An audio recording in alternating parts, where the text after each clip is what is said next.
जय हिंद दोस्तों। अभी कुछ चर्चा चली हुई है अग्निवीर की कि भाई 4 साल से और 8 साल कर दिया जाएगा। ये जो सीमा है ये 4 साल बढ़ा दी जाएगी। तो जैसे ही ये चीज निकल के आई है तो कुछ एक सवाल हैं जो युवाओं के, जो उनके मन में उठ रहे हैं और वो जायज सवाल हैं, उनके बिल्कुल जायज सवाल हैं। और वो क्या क्या सवाल उनके मन में उठ रहे हैं आज उनके बारे में हम चर्चा करेंगे। आप वीडियो को लास्ट तक देखना और इनका जवाब, इन चीजों का जो जवाब है वो सरकार के पास है या नहीं है, आर्मी के पास है या नहीं है। सबसे पहला जो सवाल है कि अगर 4 साल से और 8 साल बढ़ा के कर दी जाती है तो क्या हमारी सैलरी वही रहेगी या सैलरी हमारी बढ़ेगी। इस चीज का सवाल, जो ये सवाल है ये बहुत अच्छा सवाल है और इस चीज का जवाब देना पड़ेगा साथ के साथ में। और इस चीज का मैं भी आपको थोड़ा बता देता हूं कि जैसे मान के चलो कि 2 साल तक सैलरी आपकी कुछ है और 4 साल तक आपकी कुछ है, तो इसी प्रकार अगर 8 साल होता है तो पहली बात तो यह है कि युवाओं की जो मांग है वो है कि अग्निपथ योजना बिल्कुल रद्द कर दी जाए। ये 4 से 8 वाला उनके जो गले उतरने वाला जो काम है वो नहीं हो रहा है, लेकिन फिर भी उनका कुछ एक सवाल है, उनका जवाब है।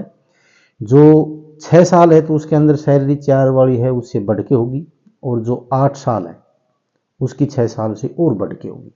यानी कि इस प्रकार से उनका जो सिस्टम है वो बनाया जाएगा। वो कि वो सैलरी नहीं रहेगी, इतना तो हम भी आपको कह सकते हैं। दूसरा, क्या छुट्टी एक ही महीने की रहेगी? ये भी एक बहुत अच्छा सवाल है युवाओं का। अगर एक ही महीने की छुट्टी रह सकती है तो आप ये देखो कि 4 साल तक एक महीने की, केवल साल में एक महीने की छुट्टी है तो उसके लिए ही अग्निवीर कितना परेशान है। अगर 8 साल तक एक ही महीने की छुट्टी रहती है तो क्या वो अग्निवीर नौकरी कर पाएगा? क्या वो ड्यूटी कर पाएगा? क्या इतने 8 साल के अंदर केवल 8 महीने घर और बाकी 7 साल और 4 महीने वो बाहर रहेगा घर से? क्या ऐसा हो सकता है? क्या ये एक अग्निवीर के साथ ज्यादती नहीं होगी? तो इसका भी कोई ना कोई हल ढूंढना पड़ेगा। यानी कि लगभग 2.5 से 3 महीने की छुट्टी इनको देनी पड़ेगी। लेकिन इन्होंने अग्निवीर ही इसलिए बनाया कि आपसे साल के अंदर 2 महीने एक्स्ट्रा काम कराया जाए ताकि जो परमानेंट सैनिक हैं उनकी छुट्टी कटवाई जा सके और आपसे वो काम कराया जा सके। ये हकीकत है।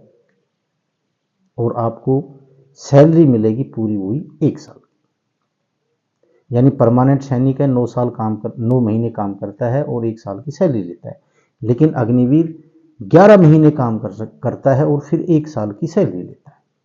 ये चीज है। एक तीसरा बिल्कुल मजेदार और अहम सवाल जो बच्चों का है वो है, क्या हम 8 साल तक, जब तक अग्निवीर रहेंगे, क्या हम शादी कर सकते हैं या नहीं कर सकते? ये बहुत बड़ा सवाल है, क्योंकि 4 साल वाली जो अग्निवीर की जो नौकरी है उसके अंदर लिखित में लिया गया है बच्चों से, जो युवा बताते हैं कि भाई लिखित में लिया गया आप 4 साल तक शादी नहीं कर सकते। ये जो 4 साल की शादी वाला जो सिस्टम है ये इसलिए लिखा हुआ है उसके अंदर कि आप अगर 4 साल तक आप बीच में शादी करते हैं तो आपका ये जो सिस्टम है इसके अंदर आप 4 साल तक, अगर बीच के अंदर 1 महीने के अलावा अगर आपकी शादी होती है तो आप शादी के लिए छुट्टी मांगेंगे। दूसरी बात, आपकी शादी अगर हो जाती है तो फिर आपको एक्स्ट्रा छुट्टी फिर चाहिए। ये मेरे को बताने की जरूरत नहीं है, आप खुद समझदार हो इस चीज के लिए कि आपको 1 महीने में काम नहीं चलेगा अगर आपकी शादी हो जाती है तो। लेकिन ये सिर्फ छुट्टी के लिए और उसके लिए ही बैन है। बाकी आप जो अग्निवीर हैं क्या वो शादी नहीं कर रहे हो? शादी कर रहे हैं वो।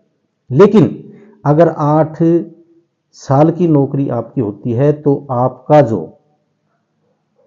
आपकी जो छुट्टी है वो 1 महीने नहीं रहेगी। आपकी छुट्टी या तो 2 महीने की जाएगी या 3 महीने आपकी साल में की जाएगी। ये पक्का है, क्योंकि कोई भी जब बदलाव होगा तो उसके साथ में हर चीज का बदलाव होगा। लेकिन कमेंट्स के अंदर काफ़ी युवाओं ने कमेंट्स भी करे हैं, सारी चीज़ करी हैं, तो उनका जो कहने का मतलब युवाओं का ये है कि भाई हम 4 साल से 8 साल नहीं कर सकते, हम ना घर के रहेंगे ना घाट के रहेंगे, हम परमानेंट नौकरी चाहते हैं। यानी कि हमारी सेना को परमानेंट किया जाए, हमारे को दो उसमें नहीं रखा जाए सेना में, एक अग्निवीर और एक परमानेंट। उसमें रहने के लिए हमारा जो सैनिक है, हमारे जो अग्निवीर हैं, वो आरामदायक नहीं है बिल्कुल भी, वो अपने आप को ठगा हुआ महसूस करते हैं वहाँ पर। क्योंकि हम भी अग्निवीरों से बात करते हैं, जो आते हैं हमारे पास भी आते हैं, छुट्टी गाते हैं जब भी मिलते हैं, तो सारी चीज़ें अंदर की जो आर्मी की वो नहीं बताई जाती, बाकी फिर भी वो थोड़ा ठगा महसूस ज़रूर करते हैं। बाकी आप कमेंट्स में ज़रूर बताना कि आपको 8 साल तक की जो नौकरी अगर कर देते हैं और उसके बाद में कुछ एक जो बेनिफिट हैं, जो सुविधाएं आपके घर वालों को या आपको जो दी जाएंगी, क्या वो आपको मंजूर है या नहीं है। तो इस प्रकार की जो भी है आपने कमेंट ज़रूर करना है, आप खुश हैं या नहीं हैं। तो मैंने आपको इतना ही बताना था। अगर मेरी वीडियो आपको अच्छी लगी हो तो इसको लाइक, शेयर और सब्सक्राइब ज़रूर करें। जय हिंद, जय भारत।